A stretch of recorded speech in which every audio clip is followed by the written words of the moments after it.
Endocrine and exocrine. It produces hormones that regulate glucose and homeostasis. We have to talk about insulin and glucagon. Glycogen, excessive glucose stored in the liver and skeletal muscles, and glycogenolysis. We've talked about that before.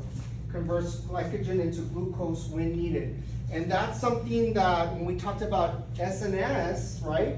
That's one of the responses when it's activated, right? And so what patients are we concerned about?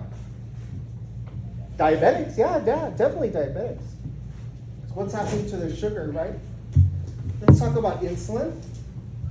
And insulin, I think, let's see if you'll agree.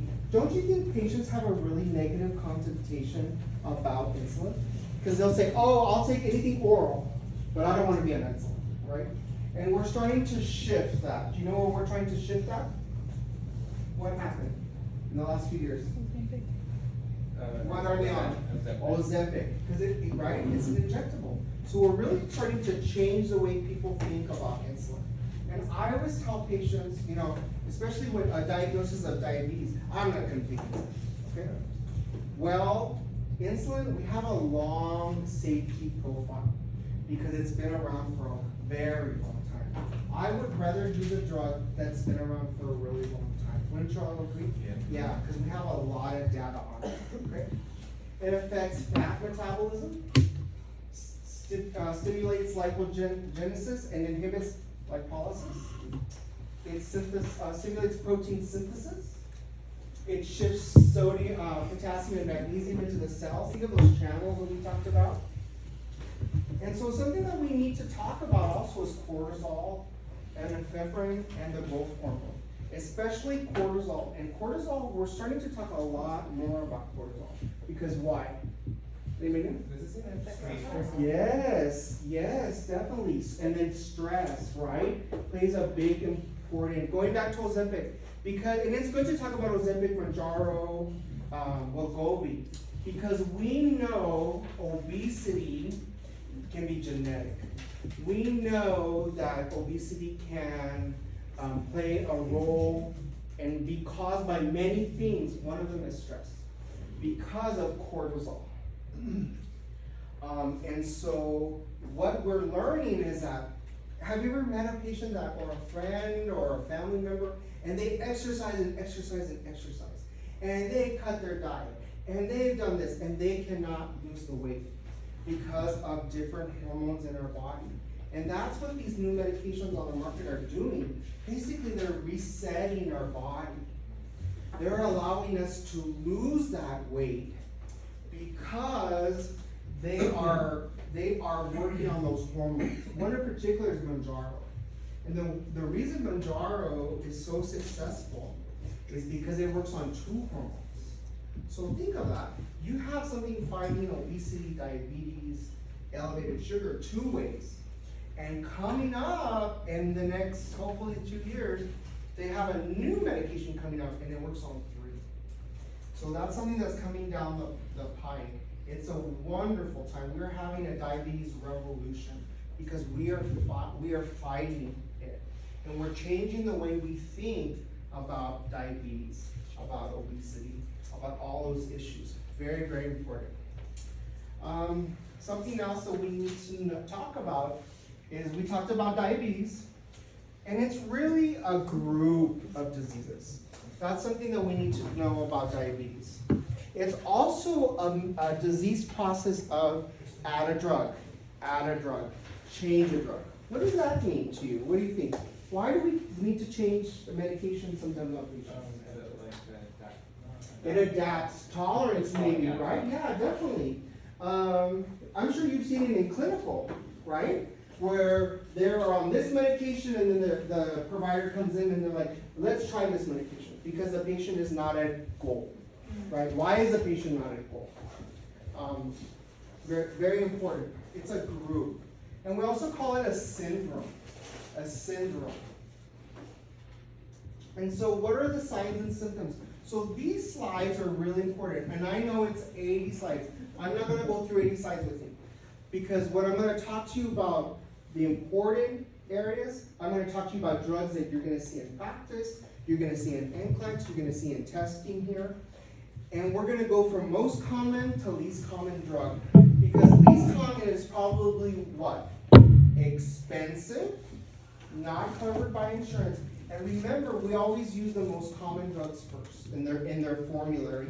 And then if that drug doesn't work, then we submit maybe a PA for another drug, and we go down that list. So if I tell you this is a really, this is not a drug we use frequently, you're not going to see it in testing.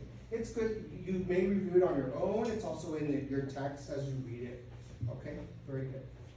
I'm going to concentrate on things that we need to know. One of them is the signs and symptoms. So we have an elevated fasting glucose, higher than 126. Okay, so fasting. So what does that mean? They're not eating. Yeah, they're not eating. Okay. We have an A1C. Okay, again, this is the diagnosis of diabetes. Diagnosis. We'll put that in your notes. This is diagnosis of diabetes. Because I'm going to give you another figure in a second. It's 6.5 or greater. And what is an A1C? Haley, what's an A1C? Do you remember? From dosage diabetes? It is related to a hemoglobin. And what data does it tell us? A1C. Remember? Let's open it up to the class. Who remembers what it tells us? Yes, ma'am. It's a snapshot of 2 to 3 months of your average sugars. Yeah. So let me give you a scenario. Patient comes in for an appointment. Didn't eat last night. Didn't have breakfast, and they've been hitting that water. Because they're going to be like, my sugar is great. And we draw sugar and what? It's 80. Right? My sugar was 80 this morning. Okay. I want to draw an A1C. Wah, wah, wah. And sugar comes back out there, right? Because it's giving you, or not, but it's giving us a picture of 2 to 3 months, like Cynthia says, of what their average glucose is. Why do you think that's important for a patient? To see if the medication's working, to see if they have diabetes, to see if they're not in goal, what do we have to do to get them in goal, okay? And so, okay, so that's the criteria for diabetes. So I'm gonna give you another figure.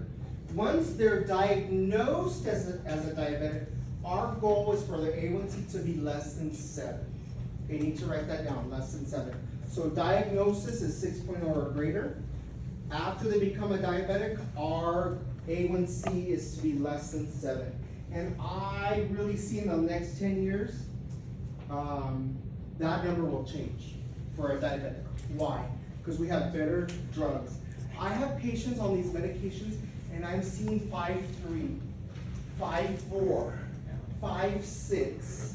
Fantastic numbers. Fantastic numbers. Yeah. Or I've also had patients lose 65 pounds, and I take them off the meds.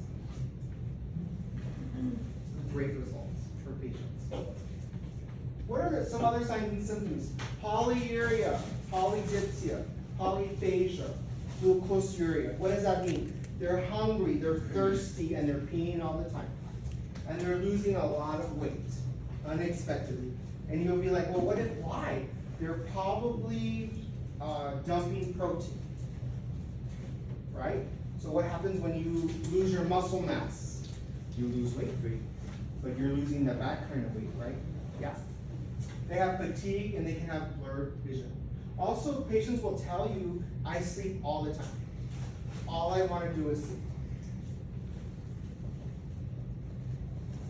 So why is this happening? So let's go back to type 1, lack of insulin production. That's why they're insulin dependent. Fewer than 10% of the population are type 1. So that means you're going to not really take care of a lot of these patients. What are they mostly going to be? Type 2. Yep, type 2. There are some complications, especially with type 1, that we need to know. And that, the first of all, is decay, diabetic ketoacidosis. That's a very rare complication of diabetes when they have an excessive elevated glucose level. What also can they go into? Does anybody know? A really high glucose? They go into a coma, right? Yeah. Low or high. Yeah. They get really, really sick. And then HHS, hypermolar hyperglycemic syndrome. And we're going to talk a little bit more about this in a moment. And there it is. What is DKA? Need to know that. Yes. So acidosis, what does that mean? Acid, yeah, because the sugar is so high, yeah. So we see high blood sugars. So high when you take a blood sugar, what does the meter say? High.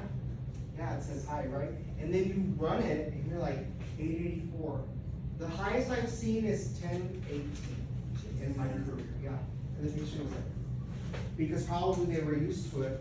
And I saw another patient ate something and they went into coma.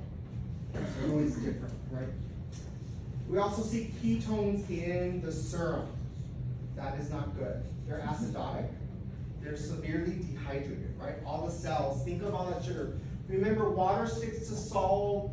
Water comes from glucose. Glucose, it's like an osmotic, right? It pulls. That's what's going on. The patient is so dehydrated. They have electrolyte imbalances. And approximately 25 to 30% of these patients will, if they're undiagnosed, have DKA. That's usually what lands them in the hospital, because they haven't gotten a test, right? And so they come in the hospital, they're really, really sick, and then you were like, surprise, you're diabetic. And they're like, I had no clue. Well, we ignored the signs, right? They were peeing every few hours at night. They were constantly thirsty. They were sleeping all the time, right? All those things. And then HHS. So DK, we will concentrate on. Type 2 diabetes, 90% of all cases. It's insulin deficiency and resistant. It's resistant. That's very important to know. It's, I know her over here. No, it's okay, you're good. They're resistant. And so that means our tissues are resistant. So it's reduced number of insulin receptors and they're less responsive. That's why when we eat something with carbohydrate, sugar, that the sugar just remains high, right? Because our body no longer can lower that insulin. That level because of the insulin resistance. So what do we see with diabetes? Well, obesity that we talked about. We see coronary artery disease. It's a cascade. This is a disease cascade. It affects multiple organs. Dyslipidemia, does anybody know what that means? High or problems with lipids, which is a fat, which is cholesterol. Good, cholesterol. Microalbuminuria, what is that? Protein in the urine.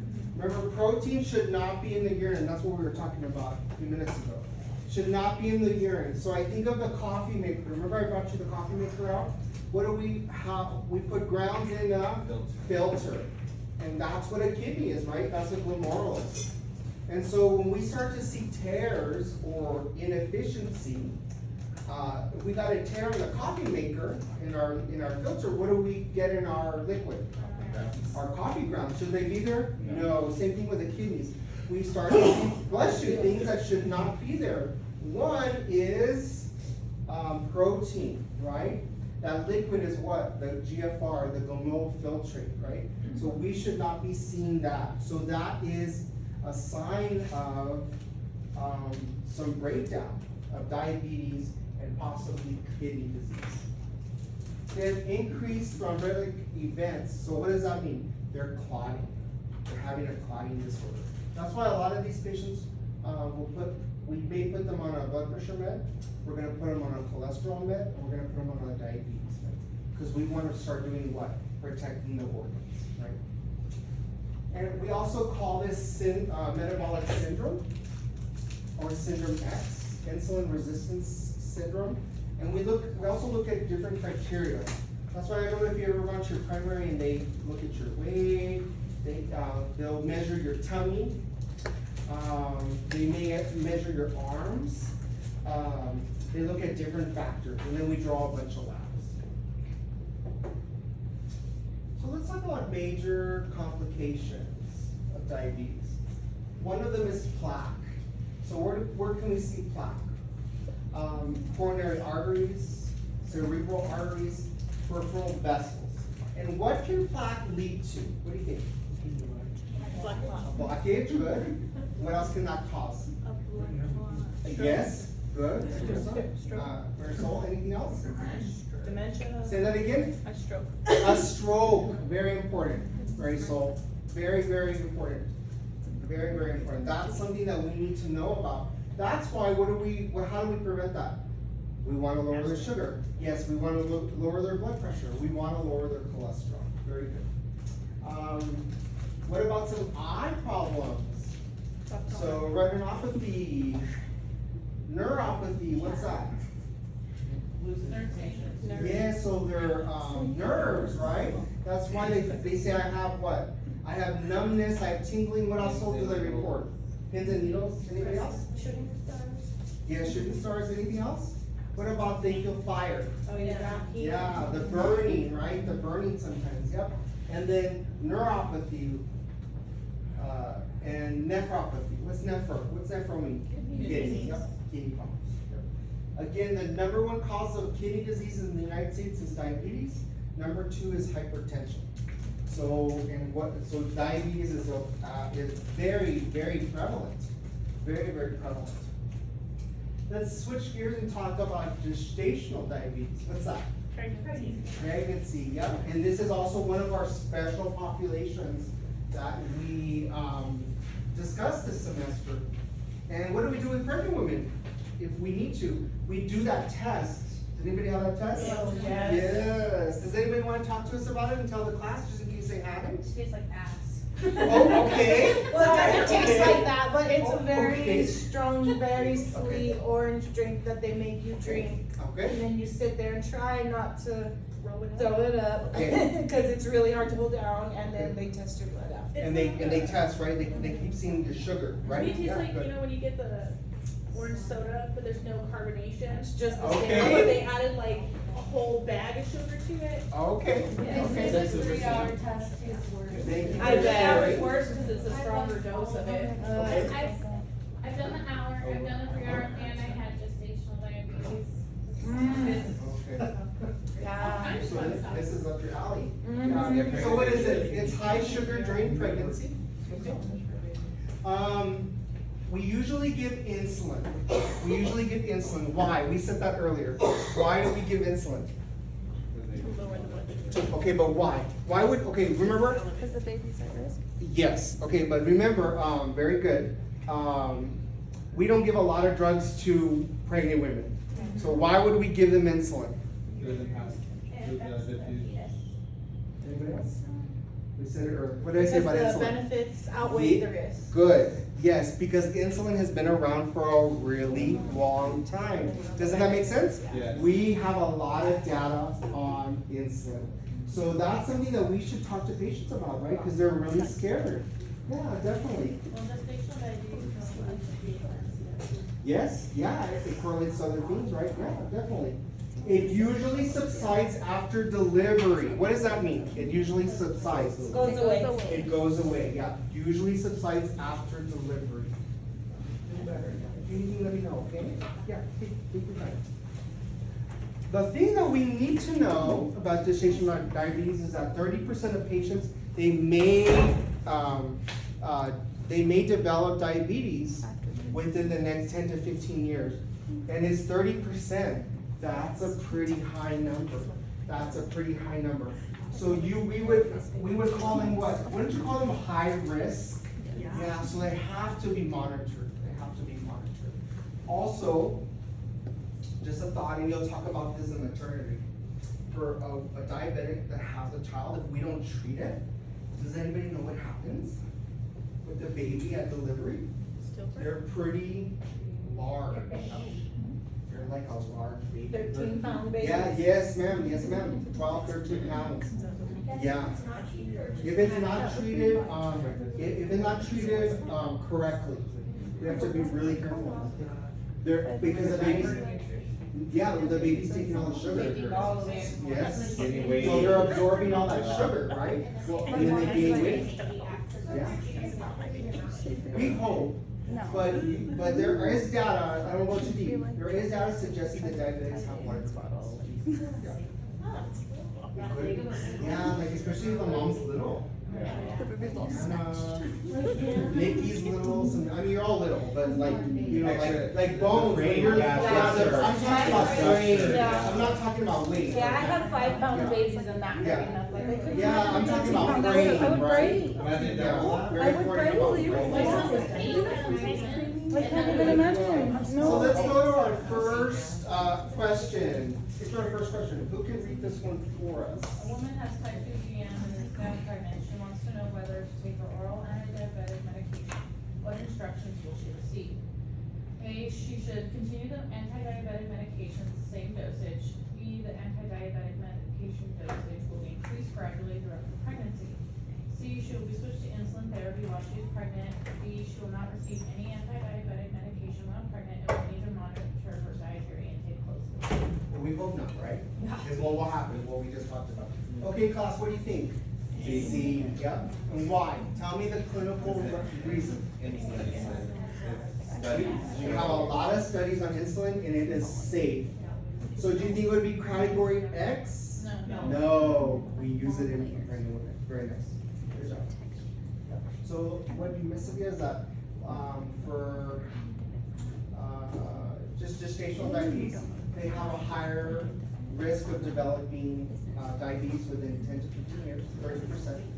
And then we talked about a pregnant woman who was just diagnosed with type 2 diabetes, who's on an oral med, and we're gonna switch them to insulin. Okay? Thank you. So how do we screen for diabetes? Well, pre-diabetes, so this is a great slide, y'all, 14, this is a great slide, write it down, 14. Okay, circle it. So the category of increased risk for diabetes is an A1C of 5.7 to 6.4. So anything less than this is normal. Okay, pre-diabetes is 5.7 to 6.4. What about 6.5? What would be 6.5? That's diabetes, yep, that's a diagnosis of diabetes. What if they're diabetic, and what is their goal for a diabetic? 700. Less than 7, very nice, less than 7, very good. Well, let's go back to pre-diabetes. It's a fasting glucose of 100 equal to, but less than 126. Okay, because really we should be less than 100, that's what it's saying, right? Like we should, if we take our sugar right now, we should be in the 90s, 80s, 70s, 60s. Hannah, I think you would be in the 60s because of our frame, right? We always talk about frame. Maybe even lower, but we don't know. I would have to draw a sugar knowledge. How do we can also do the impaired glucose tolerance test, and that's what Cynthia and Nikki was telling us. So for these patients, screening should be every 3 years if they're 45 and older. And if you have a higher risk, then it should be more often. You know, if I have patients that walk through the door and grandma, mom, sister, brother, cousin, dad are diabetics, I'm gonna screen them more aggressively. Okay? But that's the guideline. Yes, ma'am. So, like on my side, I have diabetes on both my mom and my dad's side. It's almost everybody. So how come, like, if I were to go to the doctor, is it based on age, they don't think I have diabetes? Is that why they don't screen for it? Yeah, but I would let them know the familiar history, and I would also say that you should have at least an A1C in your 20s, and then we'll go from there. I can't say your age, but that's what I would do. Because now we're diagnosing diabetes a lot earlier. Also, you know, we talked about other things like PCOS, you know, especially if I have younger people saying, I can't get pregnant. I'm gonna draw an A1C right away. You know, there's a lot of things that I want to know. We need a lot of data. Does that make sense? Yeah. Also, remember we talked about the Ozempic babies? Yeah. Well, because we treated obesity. And now everybody, you know, having all these babies. I had a friend, she was 6 months pregnant, she didn't know, right? She's like, oh, the baby's coming in 3 months, right? So those are the things that we need to talk about and educate. We talked about type 1, it's always insulin therapy. Type 2, we're gonna try interventions, okay? That's the first thing we're gonna do with type 2. Because why? We're gonna see if we can resolve that A1C. okay, like with weight loss. Remember I told you my patient lost 60 pounds? Not a diabetic. So we said 3 months. I'll give you 3 months. And come back and let's see what we can do, okay? And when still elevated, then guess we need to start meds right away, okay? They are weight loss, improved dietary habit, smoking cessation. Why? Yes, ma'am. Just a question. Sure. So say you draw an A1C on a patient, Okay. their blood glucose, and they've never been diagnosed with this before, but their blood glucose is really, really high. Would you Okay. skip that and then just start treating them with insulin? Yeah, so usually when we get double digits, yes. Okay. Yeah, like they're 10. Oh, we're gonna start medication, right? Okay, we're not gonna wait. Okay. If their A1C's 6, 7, well, 30 pounds, sorry, not in 3 months, 10 pounds can make a big difference, 15 pounds. But that is no history of diabetes. COVID, that's what happened to a lot of people in COVID. They gained weight, and then they lost it and it resolved. So it really is it's a individual patient. Okay. And there's a lot of factors. Then I wanna look at their kidney function, I wanna look at their liver, I mean, it's a lot of things, but that's a great question. Reduce alcohol consumption, yes ma'am? For patients that have type 2 diabetes and they're on Ozempic, Yes. do they still implement the diabetic medication that they have, or is that an alternate? So they usually will keep like a metformin. Okay. We're gonna talk about that in a second. Oh, okay. Yeah, definitely, because we'll talk, the reason is, metformin, prevents the absorption of glucose, so whatever they eat. Mm-hmm. Where an Ozempic keeps it like steady, Okay. constant down. So So, we kind of attack it like different ways, right? Okay. Also, what's the A1C? right, You know, to kind of go based off that. yeah, I have a patient who's 110 pounds. Mhm. All she needs is Ozempic. She's Right. doing fantastic. She's in goal, she's doing great, right? Okay. But because she lost 30 pounds. Mhm. Yeah, Right. yeah. Okay, So yeah, cool. great question. Yeah, great question. Regular physical exercise. And so the diabetic, American Diabetic Association, they recommended 150 minutes a week of strenuous activity, however you're gonna get it. But someone who's overweight, they're not gonna start there. What are you gonna tell them? I tell my patients, I want 5 minutes a day. I want you to do that trip, or I want you to go for a walk outside, 5 minutes. And I tell my story, if I can do an hour every day on the treadmill, anybody can do it, because it lowers my blood pressure. And I hate it, I tell you. So I put my tablet on, I do this, I do that, I blare my music. But if I can do it, anybody can do it, and I want everybody to do 5 minutes. Okay, get out for 5 minutes, and it makes a big difference. Because I didn't want to go on blood pressure meds, and I don't need them. Yeah. Did I lose a little bit of weight? Probably. Do I want to lose more weight? Yeah. Who doesn't, right? But it did the trick for my blood pressure. And tell your patients your story, because you're more than relatable, obtainable, realistic, right? All those things. Very good. Why alcohol? Does anybody know why alcohol? That's a lot of sugar. A lot of sugar. So if you're of age, Not yet. like a vodka and Diet Coke, I said not yet. okay, because it doesn't have a lot of carbs. If they wanna go have it, you know, a birthday, had a birthday party or something, vodka and Diet Coke, perfect. Vodka and lime, right? Because I always like to swap things out with patients. I don't like to take things away. Because then they feel, I can't eat this, I can't eat that. There's nothing I can eat, and then you don't have a good quality of life, and do you stick with it? Yeah. Absolutely It's harder. not. Absolutely not, yeah. But, like a beer has a lot of sugar and has a lot of salt. Okay, remember that. So 2 alternatives are Michelob Ultra and Select 55 like Budweiser. Things that are, and they're starting to make a lot more like, is it Truly?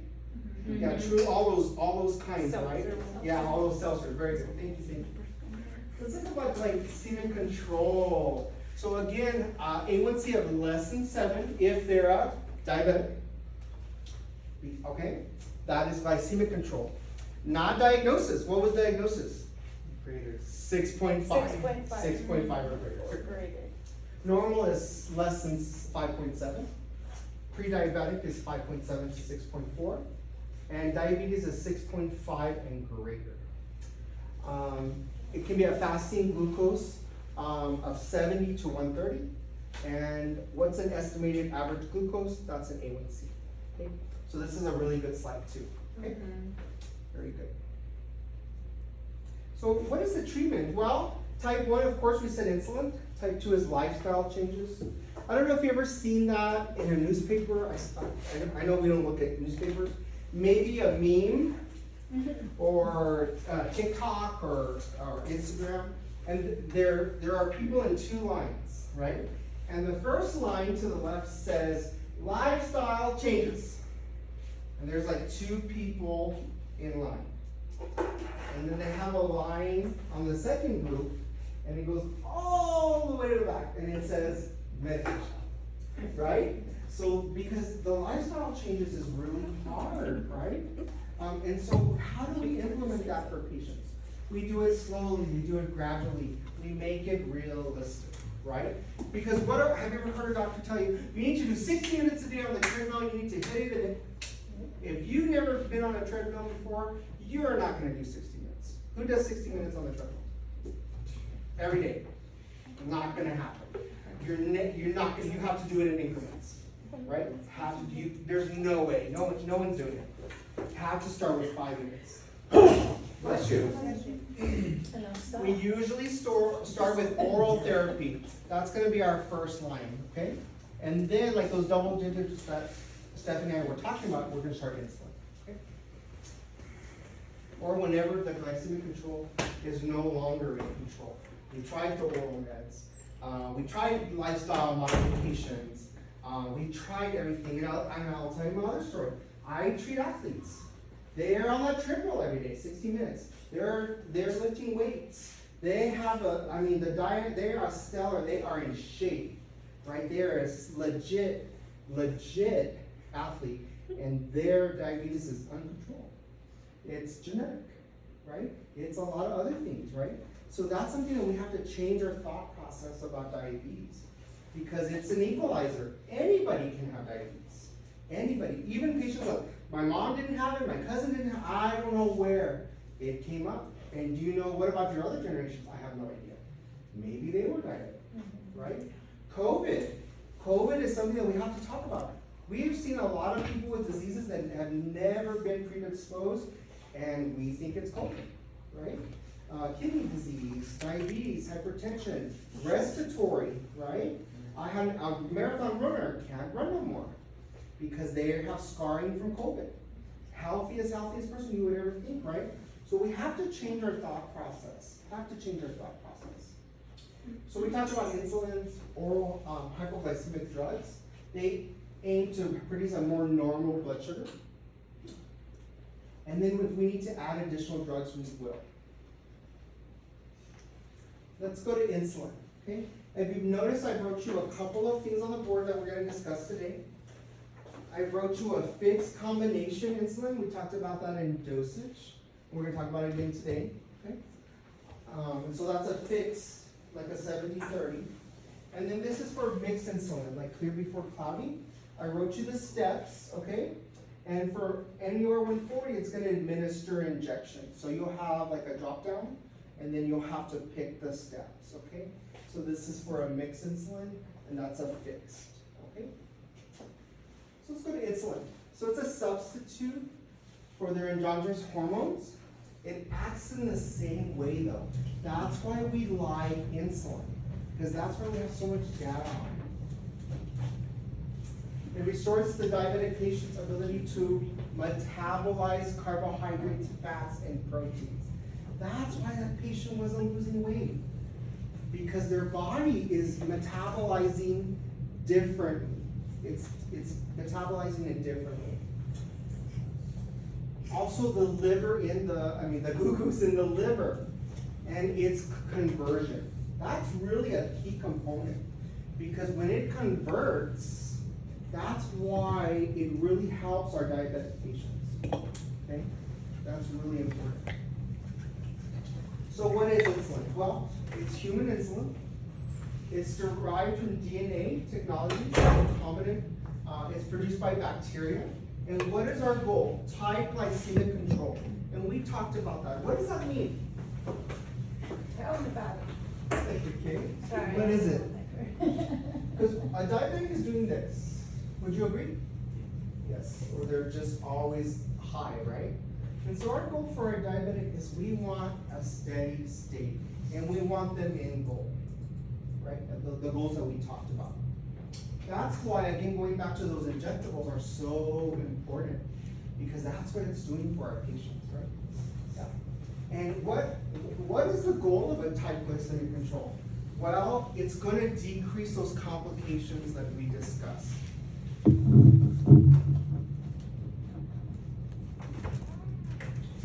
So let's go to rapid insulin. It treats 1 and 2. And these are starting the slides where I recommend that you make your chart, okay? And there are examples and files for you. And you'll see this on your final. Same thing like a drop down. And you'll have to tell me which one. You'll need to know peak duration of the medication, okay? And anything that we need to know. So back to rapid. So rapid, what do you think of rapid? It's working pretty fast. Yep, pretty fast. And I think if I'm gonna give a rapid medication, the way I remember it is they're the logs. I'm gonna log that blood sugar pretty quickly because I need to know how are they doing, how is their blood sugar. So what's the peak? 1 to 2 hours. Duration is 3 to 5. What was the onset? 5 to 15 minutes, pretty fast. So what do you think about your patient if they're giving themselves a rapid or they received a rapid? Think about their diet. What do you think they need to do?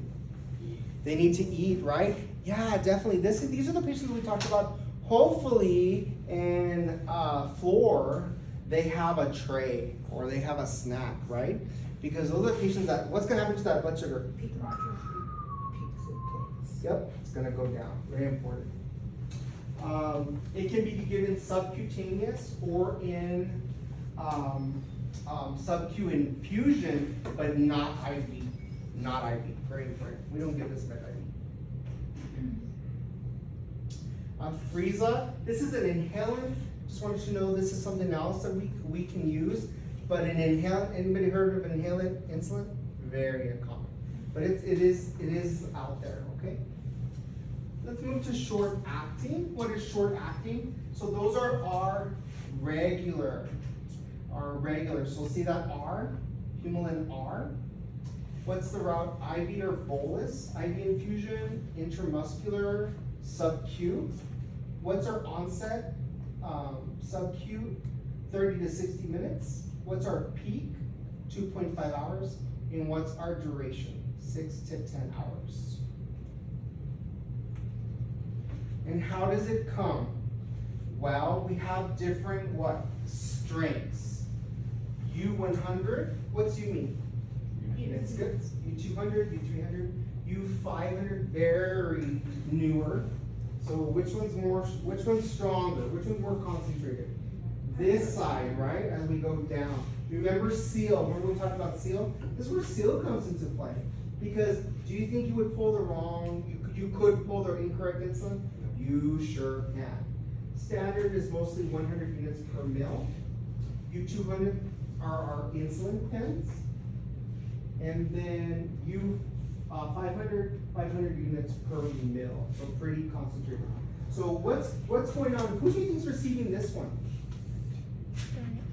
Yeah, both, but why? Why are they getting this one? Yeah, they're having uncontrolled blood sugar. Yep, uncontrolled blood sugar. Okay.